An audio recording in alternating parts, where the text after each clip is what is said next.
2.1 Law of Sines. Alright, so we are ready to start solving for some triangles. And this works for general triangles. That includes right triangles and triangles that are not right. That actually would be called an oblique triangle. So that's a definition that we have down here. So oblique triangles are triangles that do not have a right angle. And there are 4 cases that we deal with, and 2 of these we can solve with the law of sines. So this is going to be done with the law of sines, and we'll see the first case today, and then we'll have to deal with the second or the third and the fourth case, and that will be with the law of cosines, and that will be in a couple more days. Okay? Alright, so case 1 is called side angle angle. And that would be one side, so that stands for side, so that's when we have one side and 2 angles. Oh, angles start with an A. And then we have the second case is when we have 2 sides that are given and then 1 angle. So 2 sides and 1 angle, and it has to be an opposite angle. So 1 opposite angle. It might help to have a picture with some of this. So let's look at a triangle real quick. So let's say that I have a triangle, and the triangle looks a little like this. So keep in mind that we name angles with capitals, right? So that's A, and that would be B, and that would be C, and then the side opposite A is little a. So when I say 2 sides and 1 opposite angle, so for example, if I was given A, and maybe I was given B, and then angle A, that would fall in side angle, and then this would be C. Okay, so keep that in mind. We name capitals are for angles, and lowercase is for a side. Alright, so what else do we have? So for cosines, so let's pick a boring color because we're not doing these today. So we have side angle side. That is when we have 2 sides and the angle between them, or the included angle, and then the angle between them. So we'd use the law of cosines for that. And the last one is side, side, side. That's in, we are given 3 sides. Okay. So we're going to deal today with case 1. Last thing I do want to mention that there are 2 types for oblique triangles. We have acute triangles. And an acute triangle would have all angles less than 60. Yes, sorry, not 60, all angles less than 90. All angles are less than 90. It's a snow day today, it's still a lot outside. And then we do have obtuse triangles. And that would be when we have 1 angle larger than 90.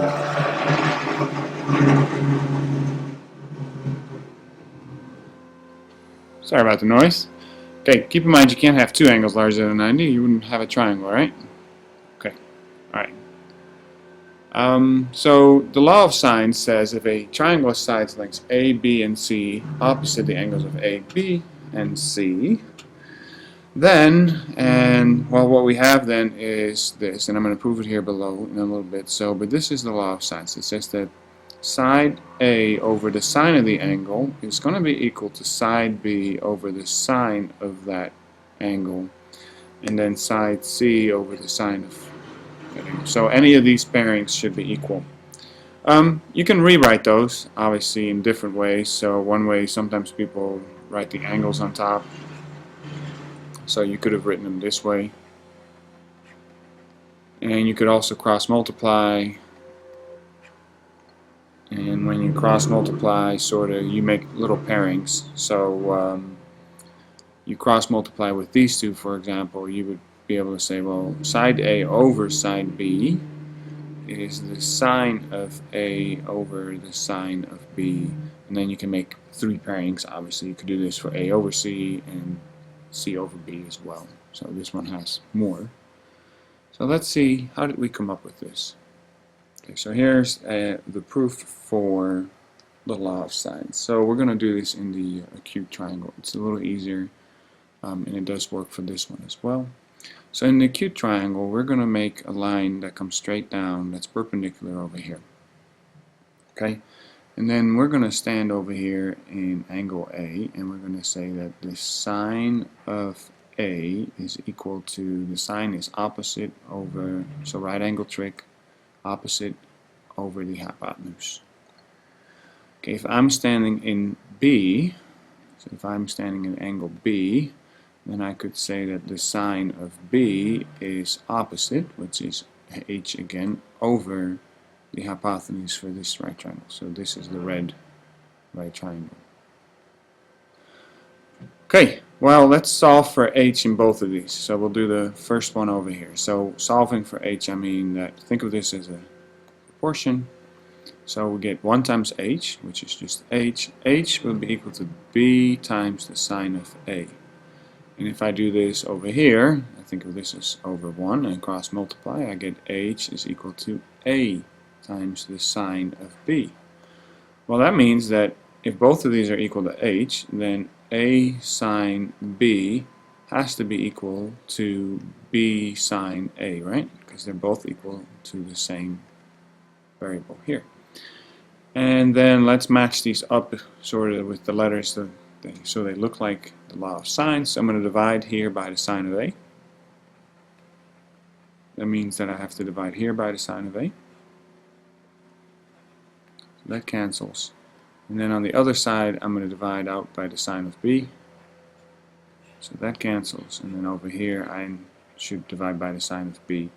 And then that's sort of the law of sines that we had a moment ago, that I introduced a moment ago, and that says that B over the sine of B is A over the sine of A. Okay, I can do the same thing, and you see in this little story, one way that you could do that is you could think of, you know, what happens if, whoa, that's supposed to be a perpendicular. What if I drew the altitude of the, so if I drew a perpendicular line over here, I could use C and I call that H. And the other way, easier way is that at least I think, just rotate your letters around from the picture that we have, and that means that I could, you know, put C over here, A over here, and I could have done the same story for C and A. And so you get the same idea there. Okay? So that proves that the law of sines does work. So now what does that look like in an example? So we're going to solve this triangle. We're going to solve the triangle ABC given that A is 10, A is 41, and C is 75. Okay, I think it really helps if you draw pictures for these. So the first thing we're going to do is we're going to draw a picture. Well, maybe the first thing that I need to do is probably tell you what does it mean. So to solve the triangle means to find all 6 parts. And the 6 parts are listed down here. The 6 parts are the 3 sides and the 2 angles. I mean the 3 angles. So I can already fill some of that in, right? A is 41 and C is 75. So if A is 41 and C is 75, and we know that in a triangle, all angles add, so the angles add to 180, right? Then I should be able to find out what B is. So B is easy.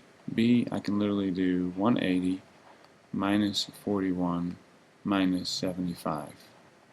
So that would be what? B should then be 64. Is that 4? That's a 6. 64.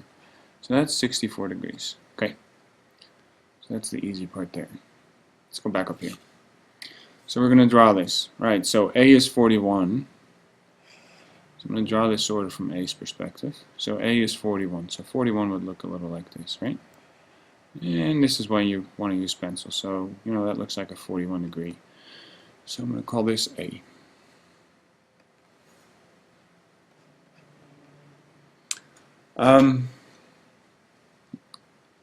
know that opposite A I should get 10, right? And C is 75.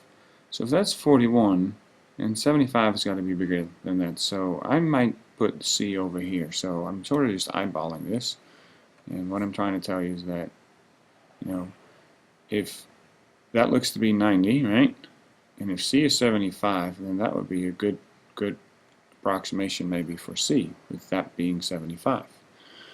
So if I call that C, right, and C is 75, actually, well, I need to erase the line first.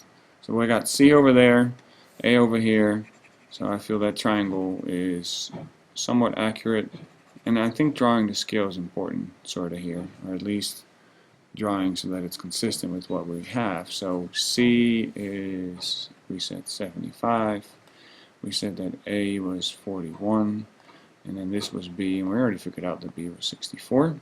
So if that's A, then this is little a, so A is 10. So what I don't know is this side yet, B, and what I don't know is this side, C. Okay. Keep in mind that the law of signs uses pairing, so it's A over the sine of A, B over the sine of B, and C over the sine of C.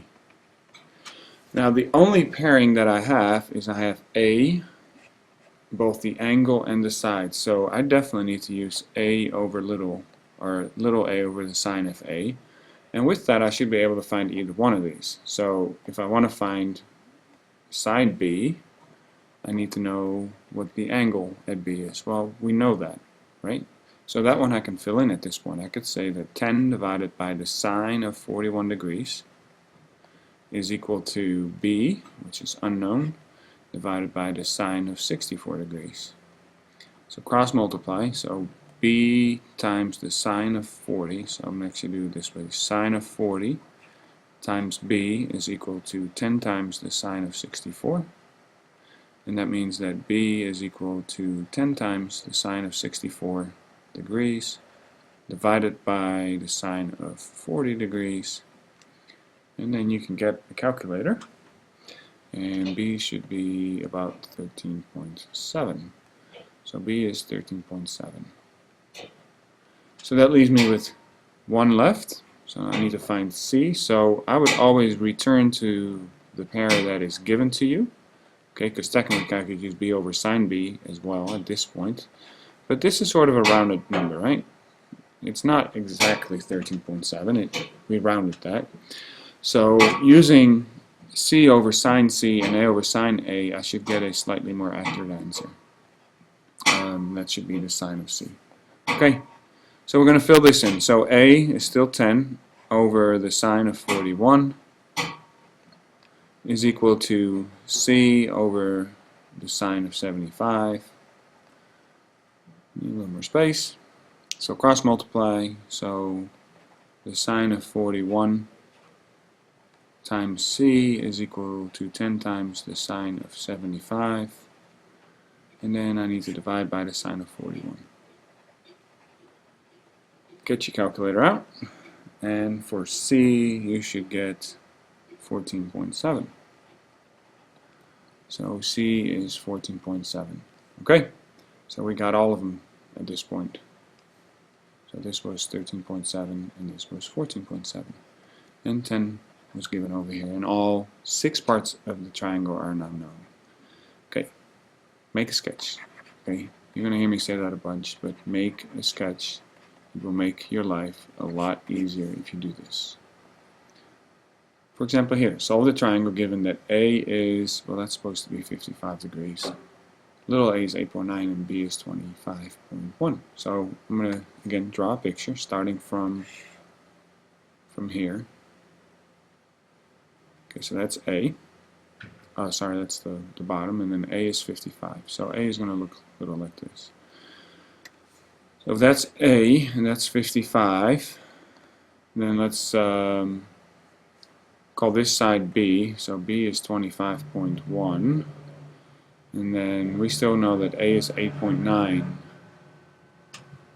And then, since this one is fixed, if I think about 8.9, 8.9 is not very tall, right? I meant to use a straight line there. So 8.9 would be, if that's about a third of what the distance should be from here to here. So that's 8.9. Hopefully you're getting the same feeling I'm getting, and that is that I don't think I can ever rotate this angle anywhere and actually make it touch this line. Because keep in mind that this angle is at this point is fixed. That's 55 degrees. So the only way the 8.9 would be able to touch the base here is if I could somehow squeeze this, right?